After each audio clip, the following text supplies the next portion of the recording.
Assalamu alaikum and welcome to Let's Learn English Online. Today we are going to discuss the 10 best words that are used in place of saying sorry. आज की इस video में हम वो 10 बेहतरीन अल्फाज सीखने जा रहे हैं जो सॉरी की जगह बोले जा सकते हैं, क्योंकि मानी और मफहूम में इन 10 अल्फाज का मतलब सॉरी ही है.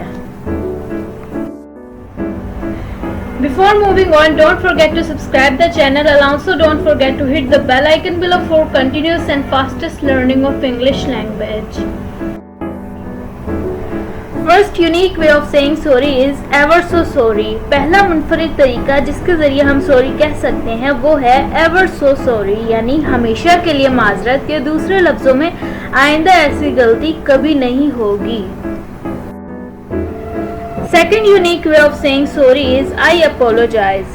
दूसरा मुनफरिद तरीका जिसके ज़रिए हम सॉरी कह सकते हैं वो है I apologize, यानी मैं माजरत ख्वाह हूँ. Third unique way of saying sorry is I had that wrong.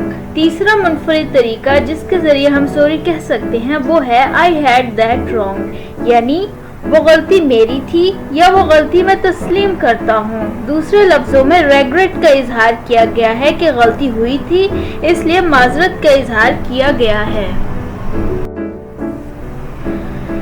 Fourth unique way of saying sorry is I owe you an apology. चौथा मुनफरिद तरीका जिसके ज़रिए हम सॉरी कह सकते हैं वो है I owe you an apology, यानी मैं आपसे माजरत करने का जवाज़ रखता हूँ.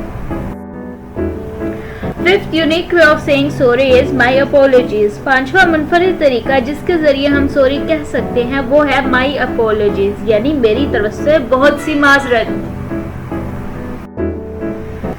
Sixth unique way of saying sorry is pardon me. छठा मुनफरिद तरीका जिसके ज़रिए हम सॉरी कह सकते हैं वो है pardon me, यानी मुझे माफ़ फरमाएं. ये एक माजरत करने का बहुत ही नरम तरीका है. Seventh unique way of saying sorry is it was all my fault. सातवां अहम और मुनफरिद तरीका जिसके ज़रिए हम सॉरी कह सकते हैं वो है it was all my fault, यानी ये सब मेरा ही कसूर था. ये एक पोलाइट तरीका है जिसमें पहले गलती तस्लीम कर ली जाती है और दूसरे लफ्ज़ों में रेग्रेट का इजहार किया जाता है कि गलती दोबारा नहीं की जाएगी.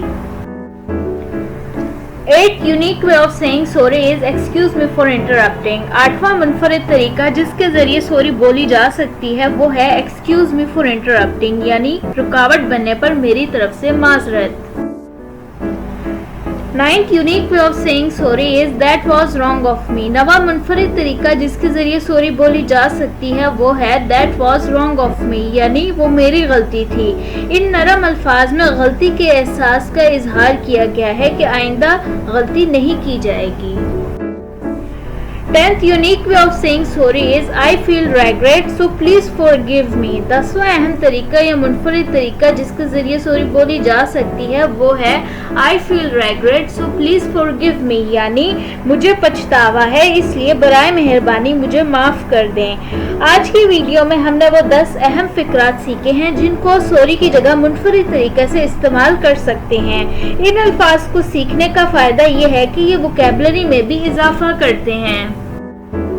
So this is it for today. See you in the next video. Just stay tuned with Let's Learn English Online for more informative videos.